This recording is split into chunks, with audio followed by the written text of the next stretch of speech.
Hello my friends, we're back again this week with some more on details on the rigging and stuff that I forgot to cover last time.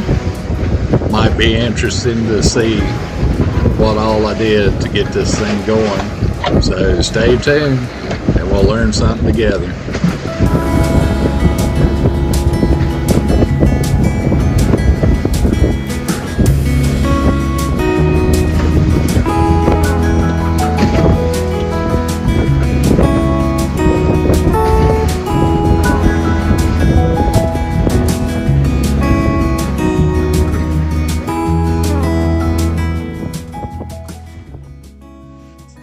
Yeah, I'd like to talk a little bit about the stays, especially the side stays, and how I made those up, and how I attached them to the mast and everything, and how all that worked. Took a little bit of figuring out how to do all of that. I'd never done anything like that before, or set up a mast for a sailboat, so here we go. Here's a picture of the top of the mast where the stays attach.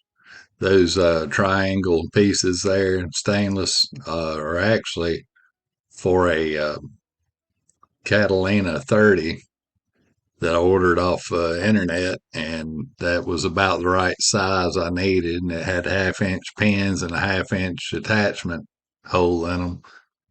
So it worked out good for my purposes. So that's what I ordered, and they came in, and I made up my cables to fit those attachments. So that's how I got that worked out on the top. If you notice there, I welded in a piece of 1 inch tubing with a 1/2 inch wall thickness through that mast, and that gave me an opening for the hole for my uh, bolt to go through there. That's how I done that. So then I figured up how much cable I was going to need for everything on the boat, and I made it all 1/4 inch. I think it calls for 3 millimeter, but I went 1/4 inch on mine, and I ordered stainless steel crimps and eyes to go in the ends of those cables, and started making those up to length, and then moved on to the next step. Oh yeah, I had to buy a crimper too to make up those cables with. It was a little bit expensive, but I did not know where else to go. All right, here's a little tip. I've done something on this before, but I think it's worth mentioning again in case you hadn't seen the other video. The two cables here that run from each hull at the front and connect in the middle to the front stay. I'm using these stainless steel clevises and safety wired, and fits through there. It's nice and stout, and I use a lot of these. I use them on the ends out at the hulls, and on up the rig, and at the top also. The reason I do that is I used a D-ring. I think the book actually calls for a mountaineering shackle or something like that. I'm not sure what that meant. So I used one of these, threaded, to hook the three cables together. And I went out 20 to 25 knots of wind. Pretty rough water. But, you know, back then I hadn't sailed this thing very much, and it seemed like fun to me. I had a buddy of mine on there with me, and my wife decided she was going too. And we took off, and we sailed for, I don't know, 45 minutes to an hour across Pamlico Sound. And the wind was coming out of the south, and we were headed east, so it was kind of a broad reach.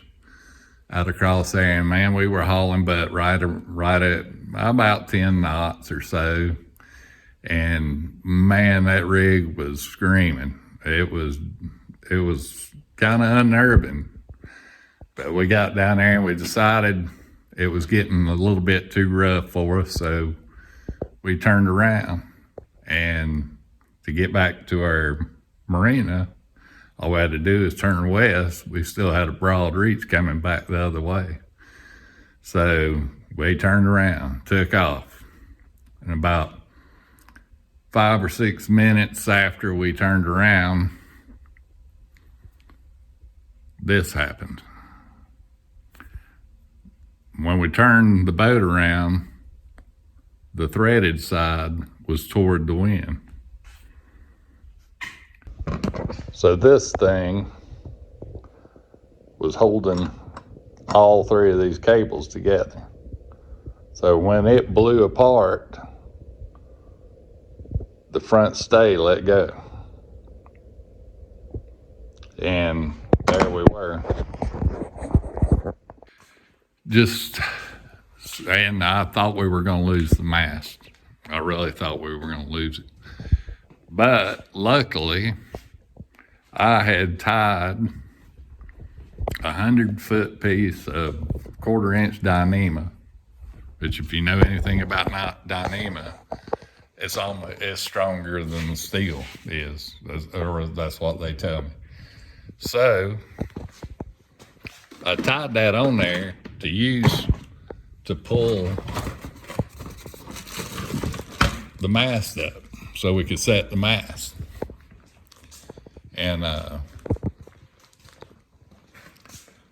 once I got it up, I said, well, you know, I'm going to leave that on there and tie it off to both front corners of the boat. That way, if anything ever goes wrong with one of my stays, I'll have a backup, a temporary backup. And the way it was mounted at the top, I had the 2 Dyneemas tied off on both the port and starboard front of the boat.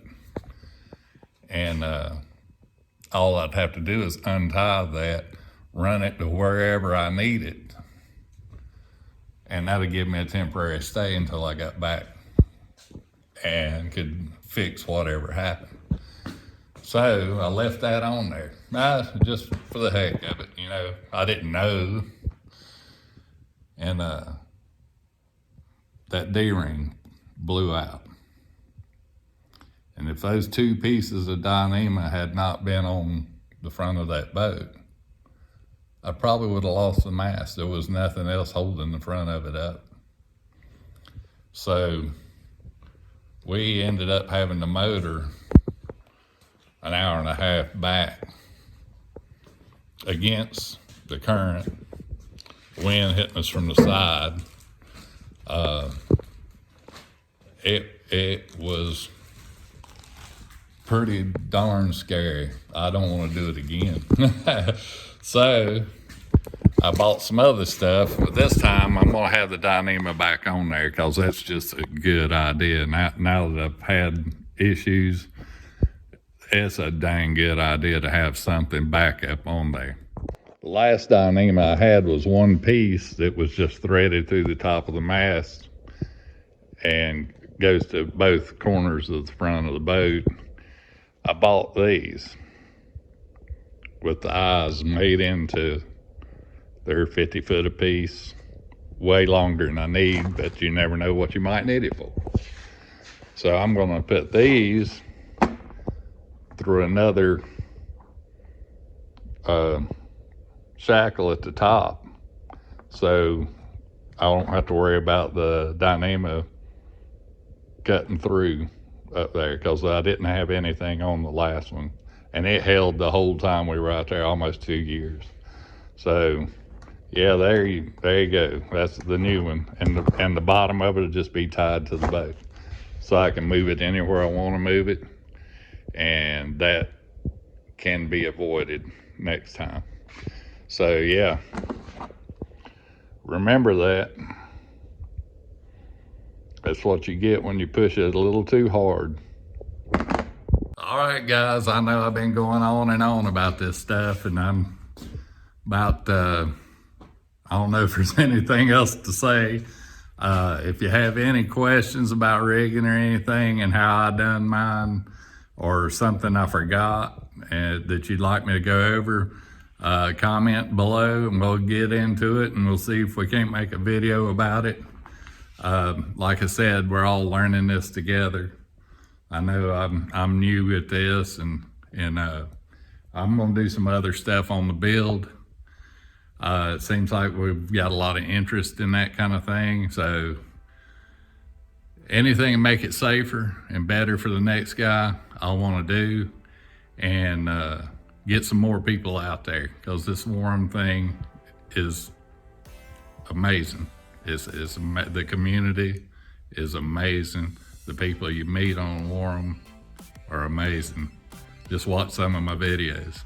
They're pretty incredible people. So yeah, I've got a lot of stuff I'm changing, building, redoing, making it lighter, whatever, you know, and I'm gonna be doing that.